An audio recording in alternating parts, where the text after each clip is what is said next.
sore semuanya, sobat KR53. Halo semuanya. Aduh, suaranya agak serak.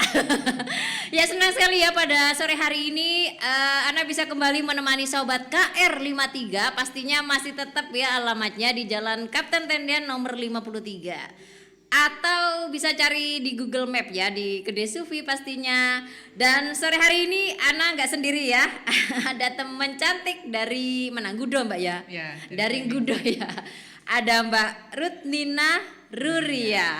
Selamat sore Mbak Nina. Sore-sore. Iya, sore-sore. Rapo enak ngopi ya. Sore-sore ngopi. Gimana kabarnya Mbak Nina? Kabar baik, sehat, alhamdulillah. Alhamdulillah. Mantur apa kabar? Suaranya agak-agak ini. Agak-agak serak, kayaknya mau flu. Es mungkin ya. Enggak es sih, kebanyakan begadang sama Mas Prini. Ya, sahabat KR53, buat Anda semuanya ya yang lagi di jalan atau lagi di rumah atau lagi beraktivitas apapun ya, yang lagi pegang medsos, terutama Facebook ya. Anda semuanya bisa ikut gabung di obrolan kita pada sore hari ini ya di Facebook ya, live Facebook di KR53 Broadcast. Ya, pada sore hari ini kita akan ngobrol satu tema tentang ini ya, kita apa istilahnya, bedah buku. Ya, bedah buku. Bedah buku ya. Walaupun ini kita bikin yang formatnya santai-santai ya. Cerita buku. Cerita buku. Ya, Mbak Nina ini salah satu penulis dari buku yang berjudul La Dolce ya Mbak? La Dolce Vita. Dari bahasanya, dari judulnya pasti udah tahu ya, ini bahasa yang pasti bukan bahasa Jombangan. Bahasa dari Madura apalagi, dorma. Ini adalah bahasa dari, katanya Mbak Nina sih dari interlokal, bukan bahasa lokal ya. Dari non jauh di sana ya, dari Italia. Ya, dekat nggak sih dengan Menara Eiffel? Roma ya, kayaknya ada dari Roma. Jauh. Kalau Eiffel kan Paris. Paris ya, oh ya Paris. Tapi ada kayaknya ada Parisnya gitu ya di dalam sini. Enggak di dalamnya. Roma ya. Roma ya yang ada. Latarnya dominan Roma sama salah satu desa di Tuscany. Ya. Nah, sebelum kita akan membahas ya tentang buku ini ya, Ana pengen tahu deh sama Mbak Nina, apa sih sebenarnya yang melatar belakangi, atau apa sih yang membuat Mbak Nina ingin menulis buku tentang La Dolce Vita? Ya. Yang melatar belakangi ya, yang pertama mungkin tentang pemilihan judul dulu. La Dolce Vita. Dolce Vita itu salah satu frasa yang paling umum di Italia.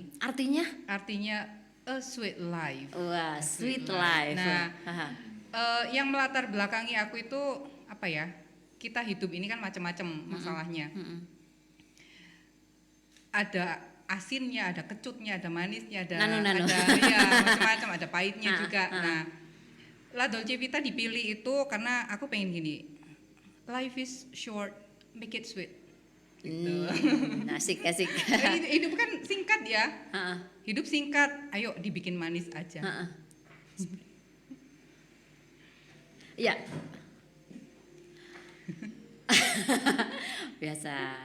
Kurang naik di atas kan. Nah, terus ya, sweet life ya. No. Indikator. Kalau ini Mbak, apakah ada pengalaman pribadi, pengalaman keluarga, atau apa sih kok sampai ada tulisan atau menulis buku tentang ini, tentang percintaan ya ini? Percintaan. Pengalaman pribadi sih enggak ya. Enggak, aku enggak pernah, maksudnya tiap aku nulis buku nggak pernah aku pakai pengalaman pribadi. Mungkin sedikit terinspirasi iya, tapi kalau seluruhnya enggak. Kalau seluruhnya enggak sih. Kalau dari teman, keluarga, gimana apa nih? Kalau dari keluarga itu waktu yang buku pertama, yang ini, yang Before 30 itu. Temanya memang terinspirasi dari salah satu saudara. Kalau yang ini Kalau yang itu enggak. Hasil apa itu? Hasil imajinasi. Imajinasi. Kenapa memilih Itali? Kenapa memilih Itali? Nah, pertanyaan menarik. Kenapa kok tidak ke Arab atau ke mana ya? Belanda? Ya. Kenapa Itali? Itali itu salah satu negara favoritku. Oh, sudah pernah ke sana? Enggak, belum. Oh, aku belum pernah ya? Kemana-mana. Semoga setelah ini akan ke sana ya. Tapi jangan lupa jajak Mbak Nina. Itali apa ya? Aku kalau lihat film yang latar belakangnya di Itali itu kayaknya bagus banget. Negara itu kayaknya apa ya? Cantik banget gitu loh. Selain kulinernya, terus apa namanya? Budayanya juga kuat dan sebagainya. Terus nah, waktu itu aku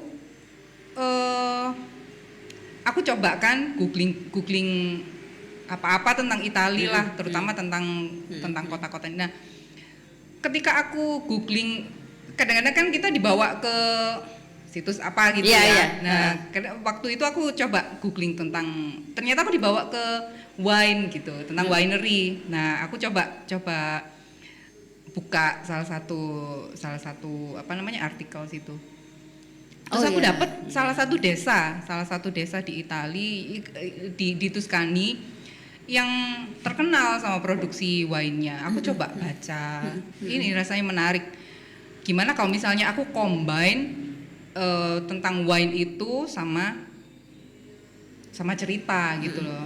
Aku sendiri kalau nyicipin wine sih nggak pernah, kecuali waktu perjamuan kudus ya. Kalau nyicipin wine aku belum pernah sampai belum. Oh iya, kapan-kapan ya? Kapan kita nge-wine bareng ya? Kalau saya sih ini Gayo Wine, berartinya Gayo Wine. Iya, buat yang di rumah Mbak Nina mungkin belum tahu ya ceritanya ya. Nah, segera bisa dicari di mana ini? Di Gramedia. Di Gramedia ya, di Gramedia atau di all shop juga masih banyak sih. Kalau yang La Dolce Vita kan karena masih 2 tahunan ya terbitnya. Masih tahun 2020. Jadi sekarang sampai hari ini di toko buku masih banyak sih ditemui. Kalau yang Before 30 karena sudah lama 4 tahun 2018. Kalau nyari di toko buku sudah susah. Sudah susah, di all shop pun sudah susah. Ada satu. Ya, kalau ini Mbak Nina bisa nggak cerita siapa sih yang menjadi karakter utama, dan kira-kira kalau diceritakan secara singkat ini apa Mbak? La Dolce Vita ya? Iya. Dolce Vita ini cerita tentang Vincenzo Vasari yang itu aktor utamanya ya, tokoh utamanya ya. Iya, tokoh utama cowok. Dia beberapa kali gagal menikah. Dalam hubungan, ya, yang seharusnya dia sudah menikah tapi ternyata sesuatu terjadi. Dia di prank dia di prank calonnya di depan altar. Nah, sejak hari itu dia rasanya itu kayak nggak percaya gitu loh sama komitmen. Nah, lalu tokoh perempuannya Nicoletta Navarro. Dia itu sebenarnya sudah punya tunangan gitu. Cuman tunangannya itu workaholic. Dia nggak, jadi apa ya, perhatian juga nggak dapet dan sebagainya. Jadi apa-apa dia melakukan sendiri ya. Perhatian dia nggak dapet. Akhirnya ketika suatu kali si Nick ini dipecat dari redaksi tempat dia kerja. Si Nick ini si cewek tadi ya, tokoh utamanya. Dia bekerja di salah satu majalah terkenal gitu ya. Dia jurnalis. Dia jurnalis dan sangat berprestasi ya di pekerjaannya itu. Suatu ketika karena ada kesalahan yang tidak dilakukan, dia dipecat oleh bosnya si Nina itu. Si Nina. Iya. Nama aku sendiri aku pakai. Nah, setelah dia dipecat karena galau, dia mencari aktivitas lain. Dia sembunyi di tempat papahnya gitu. Nah, satu ketika dia dapat tawaran kerjaan dari salah satu temennya, ghostwriting di mamahnya Vincenzo Vasari itu. Nah, di situ mamanya ini, keluarganya ini memiliki perkebunan anggur. Anggur ya. Perkebunan sekaligus winery. Jadi sampai dikemas jadi wine itu ya. Ya. Nah,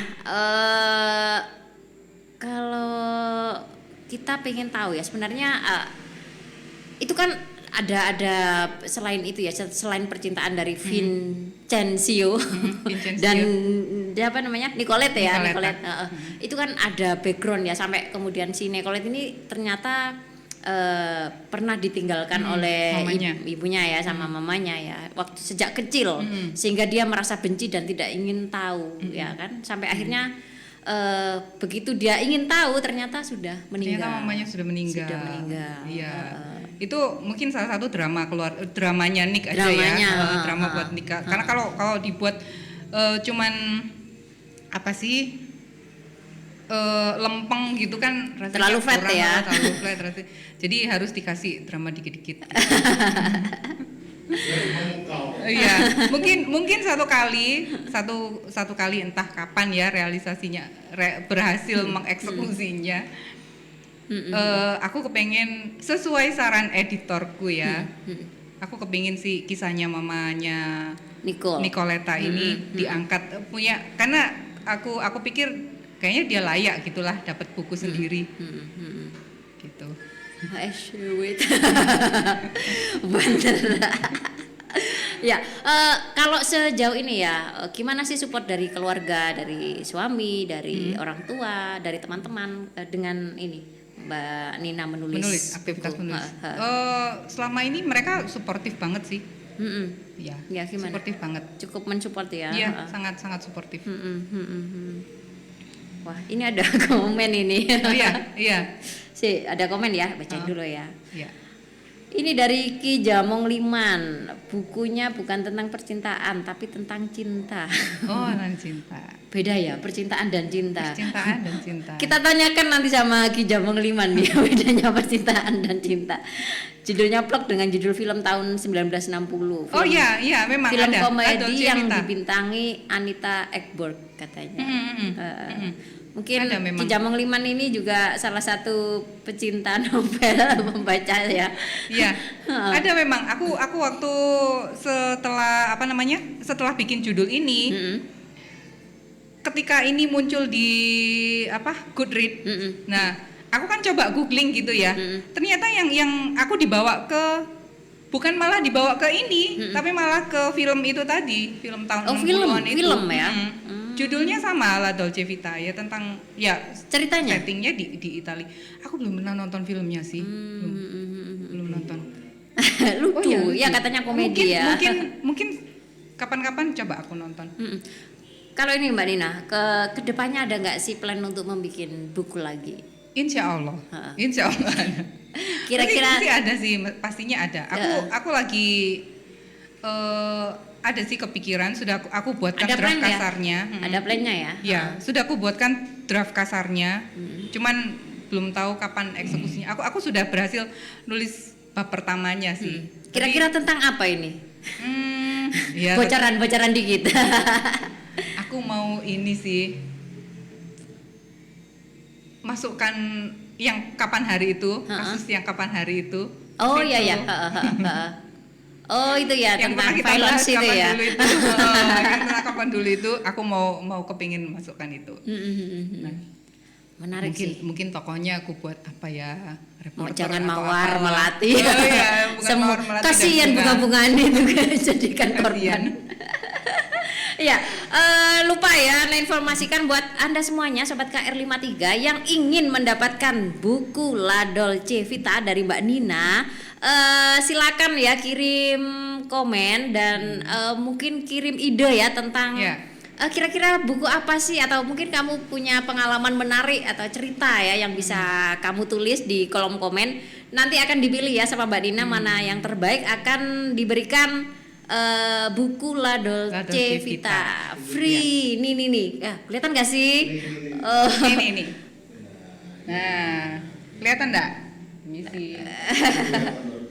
Nah. Oh, terlalu dekat tuh. Ya itu ya bukunya. Jadi supaya nggak penasaran, nanti silakan ya kirim komennya di situ. Kira-kira kalau kamu menjadi penulis, ide apa sih yang ada di pikiran kamu gitu ya? Nah kalau Ana sendiri ada ini Mbak, pikiran ya, gimana kalau Mbak Nina menulis masih tentang cinta tapi cinta beda agama. Iya, itu bagus ya. Kalau yang di buku ini kayaknya kan Kristen Kristen ya. Iya, Katolik sih. Katolik ya. Nah, menurutku mungkin nggak tahu sih udah ada atau belum ya buku yang menulis tentang. Mestinya ada sih. Ada ya. Ada banyak ya. Sudah pernah ada kok beberapa buku yang nulis tentang cinta beda agama, bahkan diangkat di film. Yang main Laura Basuki sama Reza Rahardian. Itu kan dari novel ya kalau nggak salah. Dari novel. Aku tapi lupa judulnya apa. Itu banyak kok. Udah banyak ya. Tapi mungkin dikasih sesuatu yang beda. Mungkin ya kayak apa gitu ya. Mungkin cinta beda agama, cinta beda ras, cinta beda itu susah itu ya. Itu kapan nyambungnya? Iya. Nah, sahabat KR53 masih ditunggu ya buat Anda yang mau mengirimkan komen, bisa di kolom chat KR53 Broadcast. Itu sudah dikasih tanda nih mau waktunya kirim salam. Kirim salam. Iya, Mbak salam Dina, ke siapa aja ya? Siapalah temannya Mbak Dina bisa dikirimi salam. Ada siapa saja? Aja deh. Ke semua namanya siapa kita kan nggak tahu, mungkin Mbak Fajar, Mbak Reni, Mas Aan. Siapa lagi ya? Saya loh. Mas Pri. Semua deh. Buat semuanya ya. Kalau yang di KR ini siapa ya Mas Pri biasanya ya? Yang Banyuwangi itu siapa sih? Lupa aku sudah namanya. Terlalu lama nggak pernah ini ya. Nggak pernah siaran. Oh ya, yang ada di sini Indra Cahya Hamdan. Oh, that's my husband. Aduh, banyak banget ya. Terus ada yang di sini ada Vina. Nah, Vina, kamu kapan-kapan bisa coba baca ini ya. Ini cukup menarik untuk kamu baca ya. Terus ada siapa lagi ya? Sebentar, temannya aku sampai bingung ini namanya.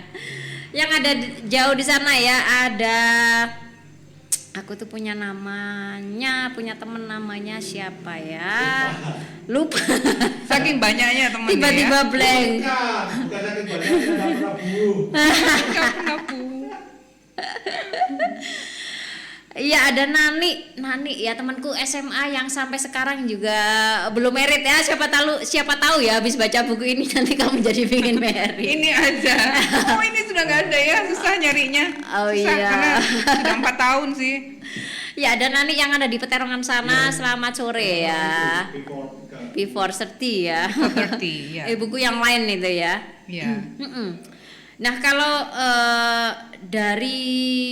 setelah peluncuran buku ini ada nggak respon dari pembaca yang mungkin WA atau kirim DM langsung ke Mbak Nina? Iya. Ada nggak? DM IG Gimana? itu beberapa banyak sih, banyak yang nge-DM setelah diluncurkan ini itu ya. sama itu publish. Gimana komennya mereka? Rata-rata itu tanya, kakak pernah tinggal di Italia kah? Gitu. Mungkin tapi memang editorku sendiri itu sempat memuji ya, aku anggap pujian ya, kakak ini tak akui ya, aku akui ya, deskripsi latarnya kuat banget. Oh, ini editornya. Itu pujian dari editor. Nah, kalau yang dari pembaca yang mend-DM itu ku anggap pujian juga sih. Support ya. Meskipun sifatnya bertanya ya. Meskipun kalimat tanya tapi ku anggap pujian deh. Berarti dianya udah baca ya minimal. Kalau penulisan ini butuh berapa lama, Mbak Nina? Yang Dolce Vita itu lumayan lama aku ya. Mm-mm. Mungkin karena aku kurang mungkin ya motivasi menulis waktu itu. Sudah pandemi? Naik turun. Belum? Belum sih. Belum ya. Ada Jadi satu sebenarnya tahun? itu aku tulis sudah lama sih. Aku selesai nulis itu 2017-an kalau nggak salah ya. 2017 itu aku kasihkan ke edit. Prosesnya lama, 1,5 18 bulan ya, 1,5 tahun ya. 1,5 tahun. 18 bulan proses kreatifnya. Saya itu aku serahkan sama ke editor bilang oke, langsung diedit sama dia, editor yang sama dengan editor. Sama ya, editornya sama ya. Ya, editor Before 30 ini. Mm-mm. Terus, nah proses ininya, revisinya yang nggak karu-karuan lamanya. 2017 sampai terbit itu 2020. Lama banget ya. Ini sendiri tahun 2018 terbitnya. Kalau yang ini lebih cepet sih aku nulisnya, 5 bulan yang ini. Proses editingnya juga nggak begitu lama. Editingnya 2 tahunan lah, sekitar 2 tahunan. 2000 ini diterima, aku dapat konfirmasi email ini diterima itu Juli 2016. Revisi, edit, revisi lagi, edit lagi, revisi lagi sampai selesai dan cetak dan terbit April 2018.